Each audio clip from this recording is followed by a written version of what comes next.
Hi guys, this is Nigel from Ghost Gamers. We're here with Kaelaris, day one at IM CeBIT. So Kaelaris, first question, where the hell is the beard and why is it gone? It's gone because I have a lady friend who thinks it looks better when it's gone. But now I'm no longer Boromir or Sean Bean or any kind of Sean Bean. So I miss my beard. You won't get killed at the end though. That's true. That's true. Now I can't be killed at the end of IEM unless a Void Ray comes along. But yeah, that's for another story. If you've been seeing the games, Void Ray's not doing too badly. But yeah, so that's about it. Beard's gone, and I'm not going to die. So who are you representing now? Like a fictional character? So just casting Boromir side? I don't know. I'm still part of the medieval clique apparently, since I still have the hair. But other than that, I need to find a new character. You want part with the hair? The hair stays? The hair definitely stays. Yeah. That's cool. Okay, so on to some more serious stuff. Heart of the Swarm, we have it here on IM CeBIT. You've been watching, casting a lot of games. How is the level of competition in your eyes? Is it high? Is it on Wings of Liberty level? Have players like found the proper way to play, or at least the interesting way to play? I haven't seen a single game, of course. Okay, so I think that the Zergs are having a little bit of a hard time, especially dealing with Protoss, because Protoss just decide they want to turtle on 3 bases, get quite a lot of Void Rays out, and then charge them up and go hell for leather. And I've now dubbed Protoss versus Zerg Protoss versus Corruptors, because all the Zergs are seemingly doing is making wave after wave after wave of Corruptors and trying to make that work out. It's not really working out though. Void Rays just shred them. So the players of the tip-top highest level, some of the games have been really interesting, and there's been some base trade scenarios. There's been some cool little like slow pushes from some Protosses with like 3 Tempests mixed in and always doing the damage from the back. And we haven't seen too much Terran just yet. So I'm waiting until the full group stages unfold, and then from that point on I can really give you a proper comment. But Protoss is looking really strong right now, especially the IM Protosses. You mentioned Void Rays, turtling of 3 bases. This sounds awful, like one point of the Wings of Liberty where PvZ was just dead, they were turtled. Is it like Heart of the Swarm bringing back old memories from Wings of Liberty? Well, I mean, you technically could call it that, yeah. There's slight deviations in the fact that people are just not really adding on a lot of gateway units and Colossi. Obviously, there's a sprinkling of Colossi sometimes, especially if they see their opponent with the Hydralisk Den. I mean, why the hell not? But I think it's more predominantly on the Void Rays, and I'm personally just waiting until we ship Idra back over to Korea so that Idra and Artosis can make another episode of Imbalanced about the Colossus Void Ray. Make it happen, yeah. Yeah, it'll be exactly the same episode. They could just actually rebrand the other one, and it'll be there again. But I'm not calling it Imbalanced just yet. Maybe Zergs just haven't figured out fully how to deal with it. That's not a very good title, though. Zergs haven't figured out stuff. I think Imbalanced, it's still better. Okay, what makes Void Ray so strong, though, for those who haven't following the Heart of the Swarm scene? In the Wings of Liberty, there was like, they would get some success, mostly in very late game PvZ, but now they have much more success. What makes them so scary? It's the fact that you can actually utilize their charge. Like, the fact that you just turn it on in an instant and vaporize every single Corruptor that has ever lived, and then go about your business killing off Broodlords and Infestors where you want, as long as everything's not being completely fungled in a massive ball, then you should be fine. But in Wings of Liberty, you would get a lot of Void Rays, and by the time they would eventually be able to do their big damage that they would do with the charge, they were already dead. They were already tickling things with their small beam, and it didn't really work out too well. So the fact that they can pack so much punch instantly is the big factor. So you basically they need to be changed back so we can see more diversity in Protoss here? I think maybe just tone down either the length of the uptime on the charge, like the initial, maybe leave the cooldown for as long as it is, but it's like 20 seconds worth of this really high impactful damage. Maybe lower that just a slight bit, but still, I don't want to sound like I know anything about balance. I don't want to sound like I'm saying that this isn't balance. I'm just saying that the Zergs that I've seen today have not had an answer really at all. You think they will get it by tomorrow? Maybe. I don't know. Sleep on it? I don't know. It depends on the groups. It depends on who comes along from the Zerg players. There's still a lot of them left. There's still people like Stefano left. Still people like Vortex left. Violet tomorrow. Yeah. So some really good Zerg players probably going to come along and just take everything I've just said and turn it on its head. Okay, so we covered Protoss. What about Terran and Zerg? Not just at this event, but overall in Heart of the Swarm. There have been like minor tournaments here and there. The GD Studio had recently the King of the Hill Invitation. There were cool games there. Yep. So from your observation, how are Terran and Zerg doing overall? Are they going to the right direction? Is their playstyle becoming more diverse? What's your take on the meta? I like. I'm enjoying watching a lot of Terran mech. I think that mech finding its place and finally becoming like a really, really strong, powerful thing with the space control of Widow Mines and stuff like that is really cool. I feel that Zerg has a really hard time actually not only transitioning into the late game, but even being really potent in the late game. Broodlord Infestor has its position still, and maybe with Vipers mixed in and things like that. But I think if I had to like quantify it, Zerg is arguably the weakest race right now, and Protoss and Terran are pretty darn strong. Like speed medevacs, for example, with igniters is really, really strong. It's so hard to chase them down as a Protoss or something like that early on. So both Protoss and Terran have a lot of nice dynamics to them that have been added, whereas Zerg, I think, is a little lackluster right now. It needs that extra oomph to make it work.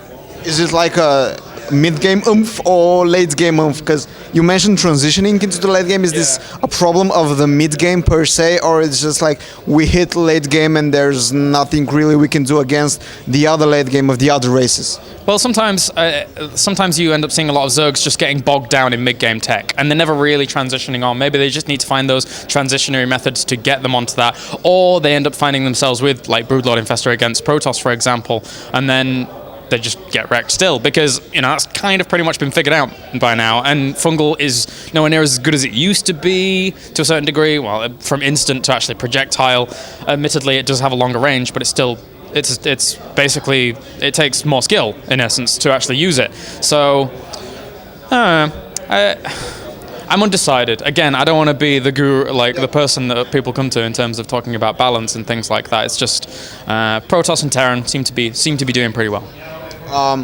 So the theme in Heart of the Swarm is basically put a lot of new units, a lot of new upgrades, see what they can do. What skills would players need to have to prosper into Heart of the Swarm? Obviously, they are completely different from Wings of Liberty. Many people argue that people with the highest APM ceiling, like Bisu, for example, he was given often as an example. Like he was not doing very well in Wings of Liberty because Protoss was a bit narrowed down, but now with Protoss getting a lot of new stuff like oracles, different kinds of harassment techniques, etc., that he would be doing better. So what do you think Heart of the Swarm will require from the StarCraft 2 player in the next years?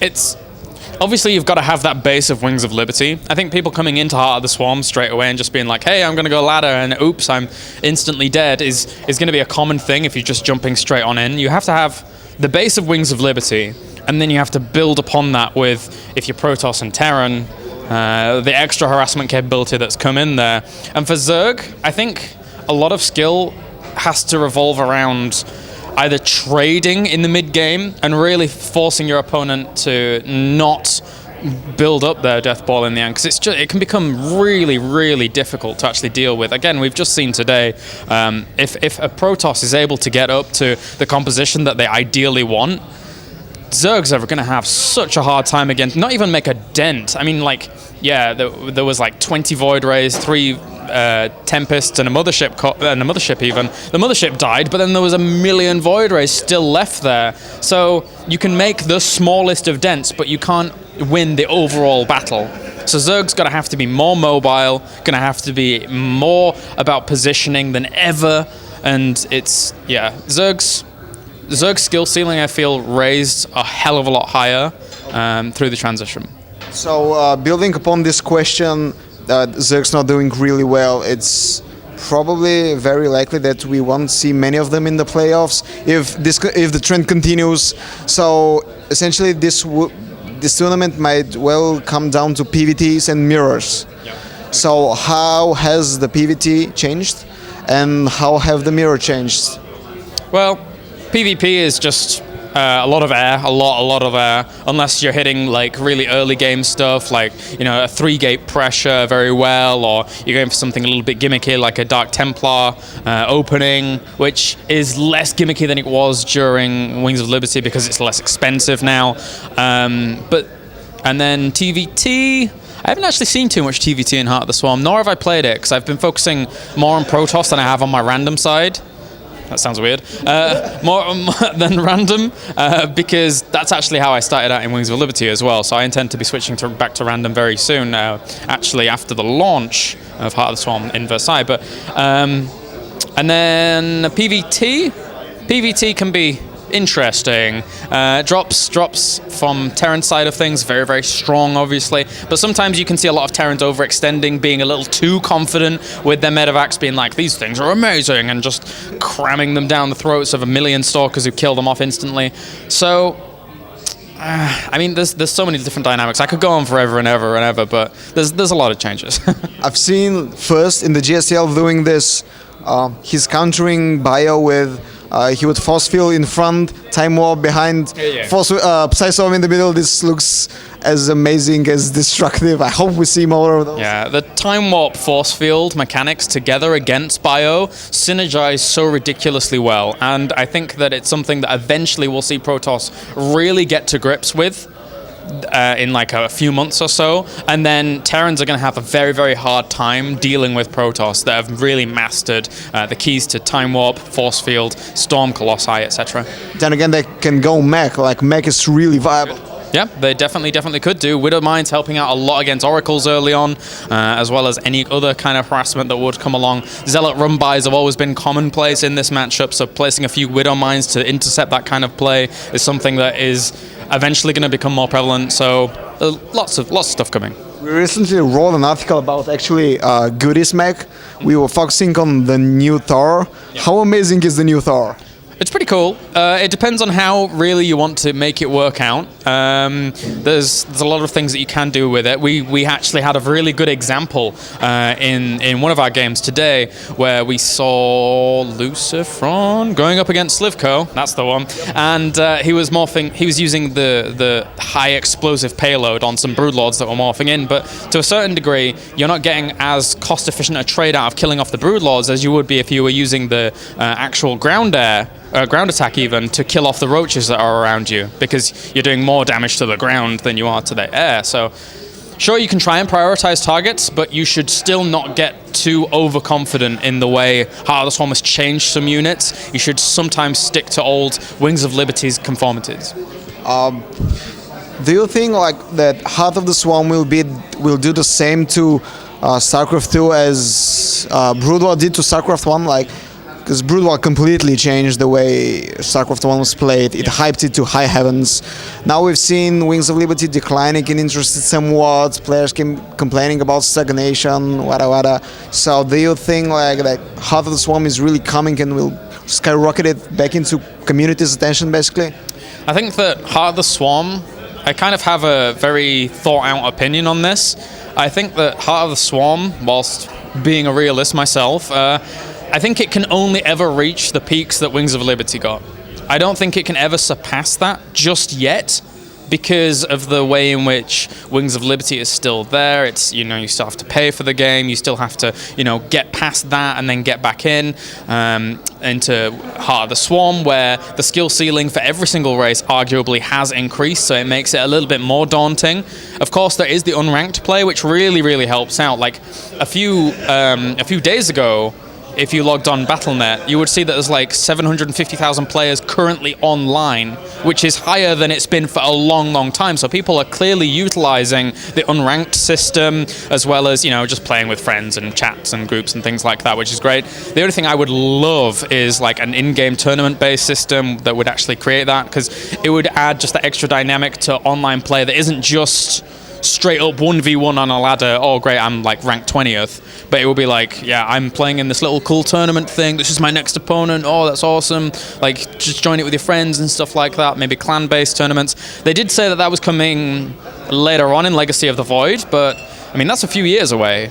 Might be too late. Maybe. I don't know. It depends on how the community really reacts to that. I've already seen a lot of people really wanting it already. I want it. It'd be fun to do.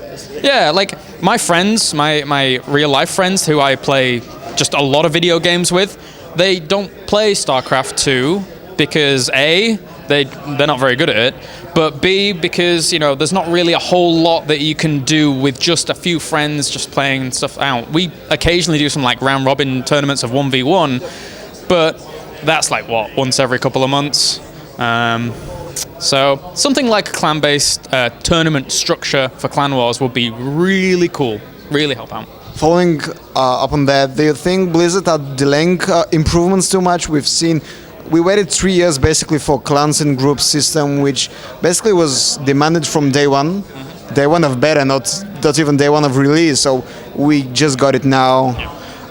Players with demanding and rank play, we just got it now. Do you think like this is a major flaw in Blizzard's design philosophy, like delaying stuff for so long? It's tough to say. It's I'm under the assumption that, you know, they're very busy and they're always trying to look for improvements, because that's what any, you know, business in gaming should be looking for, right? But sometimes these changes do come a little. I mean, personally, I'm someone who just says, well, you know, I'm happy they're here. It took a while, but I'm happy they're here. I'm not somebody to like dwell on anything. But it would be really, really nice to just again have something like a tournament structure implemented in the client, because not everyone's gonna just go out and like sign up to Challenge or whatever website and create their own little brackets and, hey, this is our clan system, guys. It would be so cool to just have something like that inbuilt. You get matched up against random people. You don't know them. You don't have to organize anything. You press a button, go, it's done. And for me, I would love that. I would love that tomorrow. To another hot topic then, to casualize or to not to casualize StarCraft 2, there's been like heated arguments from both sides, like we need to make this friendly for the audience, no, we need to keep it strictly hardcore. Where do you stand on this matter? Well, it's an undisputable fact, I think, that, you know, games like League of Legends and stuff like that, having that casual entry point, it creates bigger audiences, it creates bigger player bases, it creates a bigger game in the end. So, I mean, it's pretty hard to argue that League of Legends isn't the bigger game right now. I'm not the one to compete, and I don't care. I actually enjoy League of Legends, but it works. And I think, you know, StarCraft's taken steps to do that. Unranked play, that helps out a lot for people that don't really want to be like, oh god, ladder anxiety. You know, skins for things, if you're leveling system, all this stuff. It's aimed at those people. It's aimed at people that want to log on, have a little bit of fun, and then just log off. Or people that really want to grind levels. But aside from that, yeah, I think it's technically a good thing, and you can always still have those higher echelons of play, like this tournament, for the hardcore players, and embed the stream in the client. That would be cool. I think they have just a link, I think. Yeah, there's a link, yeah. Does it work? We didn't. But it would be nice to have there. But there is a link, so they're doing that at least. It's really good. Small steps towards perfection. Okay, so we have 4 more days of competition. Obviously, it's too early to say anything, but just your thoughts on who's gonna take it, which foreigner will make it the farthest. I know that Wings of Liberty is not exactly relevant here because it's entirely new game, maybe just in part, but you know, it's not certain that a player like Stefano, who's been doing extremely well, will go the farthest. So, any surprises that we might expect?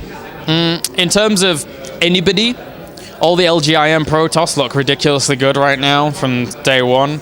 So I'm going to stick with those to kick things off. In terms of foreigners, God, Luciferon was looking cool, but like I'm not quite sure as the last result of his series, so I don't know whether or not he's going to go through in this last group. Luciferon was looking nice though, and I don't know who to predict for foreigners. It's so hard. I actually, if I hadn't looked at today and seen the Protoss from IM doing so well, I still couldn't call like a top 3 or a top 5 because it's an entirely new game. We don't know what's going to happen. Everyone's practicing, but how much? How well are they doing? So many random factors. Okay, thank you. This was Nigel from Gauss Gamers with Kaelaris. He's not shaving his head, so stay cool about this. No need to worry, and we'll bring you more coverage as CeBIT continues. Thank you.